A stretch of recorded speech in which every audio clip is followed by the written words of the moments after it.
Ndugu yangu Wisdom. Niambie kaka. Bwana, nimekupigia simu uje hapa, kuna jambo nataka tuongee. Niambie ndugu yangu. Wewe ni mtu wa kiume. Ndio. So naamini kabisa utaweza kunisaidia jambo langu.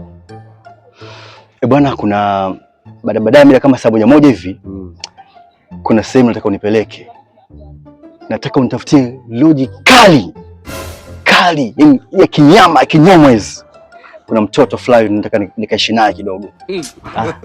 Hapa mtaani au wapi tena? Wakati mtawakati hapo, nani huyu? Mama Ashura. Mama Ashura huyo mke wa mtu huyo? Kaka unatafuta matatizo. Yule ni mke wa mtu, ana familia, ana watoto na mume wake. Unaingia kwenye matatizo ndugu yangu. Ngoja leo huruma. Wisdom, unavyosema kwamba ati jinsi nilivyo, kwani mimi nikoje? Kwani mimi si mwanaume kama wanaume wengine? Mimi nikoje kwani? Hebu nisikilize.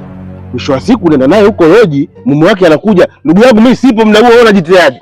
Kwa hiyo utaenda kumwambia mume wake au sio?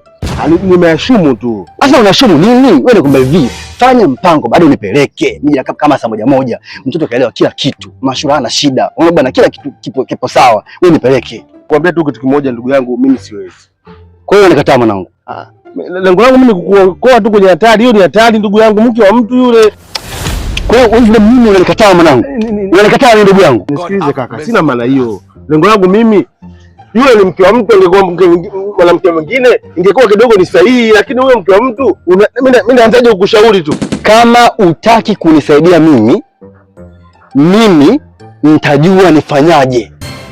Vyovyote vile mimi lazima niende. Kwa sababu gani? Yule ameshakula vitu vyangu na demu kanielewa na tumeshaelewana. Kwa hiyo wewe kama utosinichi wako, wewe ndio ukamwambia mume wake, lakini kila kitu mimi kipo sawa. Ndugu yangu, hapo mimi nishamaliza. Hapo achana mimi maliza hapo mimi. Labda nikwambie kitu kimoja, kama hujui mke wa mtu ni mtamu balaa, hapa haona gharama sasa. Sema ni kwamba Sky Fast Cargo ni wasafirishaji wa mizigo ya aina zote kwa njia ya ndege kutoka China kuja Tanzania ndani ya siku 3 hadi siku 5. Wanapatikana Kariakoo, mtaa wa Grey na Rikoma. Sky Fast Cargo, haraka, salama na kuaminika.